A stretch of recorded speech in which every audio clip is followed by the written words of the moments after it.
the latest video game craze to sweep the United States and Japan. It's called Nintendo. Now, what's Nintendo, you ask, and why should you care? Well, I think it's something you should know about, because it's captured America's children. Nintendo revitalized the video game industry, and once that started, it was like a snowball effect. There was just no stopping it. Nintendo of America has emerged as the industry leader. It's a billion-dollar industry by itself. Nintendo home entertainment games are blowing other items out of the water. Super Mario Brothers is the all-time best-selling video game on the market. Nintendo is, well, almost the most fun a kid can have. Discover the secret of Nintendo's success. It's how Nintendo changed the industry forever. I feel like there's no company that hates its own user base more than Nintendo. Although they have this cute, cuddly front that everybody loves, they have a much dark, seedier backside. For almost 100 years, Nintendo had nothing to do with gaming. Its president didn't even play video games, calling it a pointless distraction. Instead, Nintendo was involved in illegal gambling, where their biggest customer was the Japanese mafia. Nintendo also ran seedy love hotels where you pay by the hour, and they even had their own brand of instant rice. So, how did a small family-run business turn into one of the best-selling gaming companies of all time, responsible for some of the most iconic characters ever created?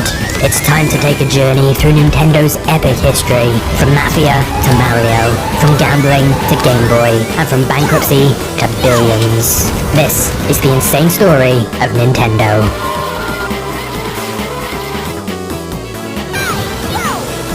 To tell the story of the video game giant we know today, we first have to go back to a very different time. Back when Japan was still ruled by an emperor, before electricity was common, and before flight itself was invented. It all begins with Nintendo's original founder, Fusajiro Yamauchi. Fusajiro grew up interested in art and design, but his duties as the eldest son required him to go to work to help support his family. And so from the age of 13, he worked tirelessly at a cement company. However, by 29 years old, Fusajiro had saved up enough that he wanted to start his own business where he could finally work on his art. And thus, in 1889, he opened a small shop in the ancient Japanese city of Kyoto, where he produced and sold hand-painted playing cards. He called his new business Nintendo Koppai. But this was actually a little more controversial than it sounds. For centuries, playing cards had been banned in Japan. This was partially because Japan had been in a period of isolation from the rest of the world, and so all foreign influences had been cut off. But it was also because playing cards were used for gambling, which was strictly illegal in Japan. Thus, playing cards had become mostly used in underground casinos run by criminal gangs known as the Yakuza, essentially Japanese gangsters. As a result, the playing card industry in Japan had all but died out, with most companies not wanting to get involved given the risk of being shut down or associated with murderous criminals. However, Fusajiro saw this as an opportunity. There was one type of playing card that the Japanese government hadn't outright banned. It was called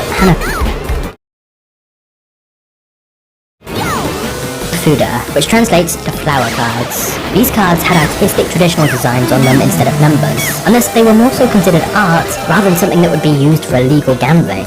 Fusajiro felt this was a gap in the market, and a chance to utilize his artistic skills. Thus, he began working in his home studio, making these cards by hand. He would grind the bark of mulberry trees into paste and mix it with clay. He then pressed the paper into molds and used natural ink from flower petals and berries to stencil beautiful designs onto the paper. On the cards, he painted intricate symbols of flowers, moons, swords, mountains, and animals. He then packaged these Hanafuda cards and sold them through his small store. However, because the cards were split into 12 suits, each containing 4 cards, these cards could easily be used for many different card games, including for illegal gambling.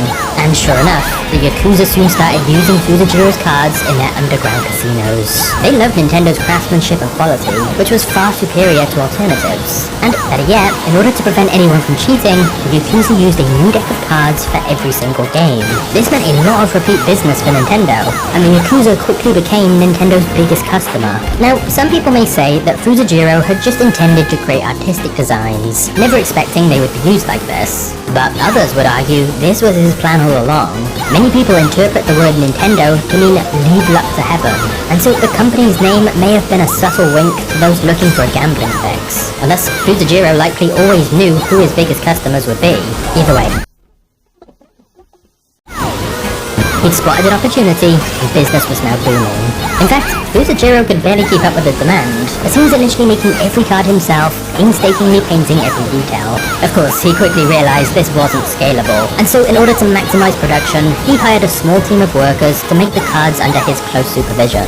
Once he'd perfected this process, Fusajiro wanted to expand across the whole of Japan, and so he struck up a surprising partnership with the Japan Tobacco and Salt Company, where they would stock Nintendo's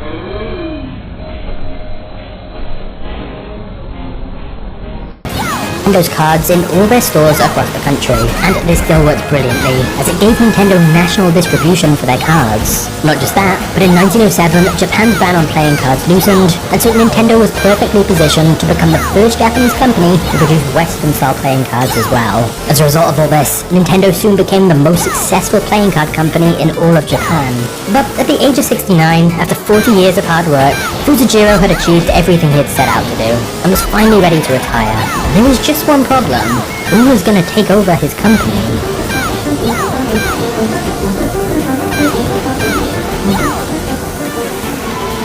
Fusajiro desperately wanted to keep his company in the family, but it was Japanese custom to pass the business on to your son, and Fusajiro had no son. And so Fusajiro arranged for his daughter to marry a well-respected businessman from a good family.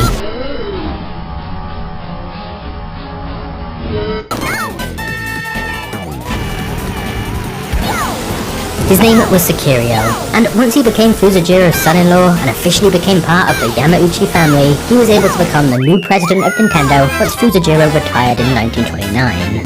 During his 20-year term, Sekirio was a good president, applying his savvy business skills to expand the company even more. He built bigger and better systems, created more partnerships, hired sales staff, and moved into bigger headquarters for Nintendo to mass-produce their cards. But tragically, Sekirio also had no sons to whom he could pass on the family business. Just like the generation before, the Yamauchi name risked being forgotten. So history basically repeated itself.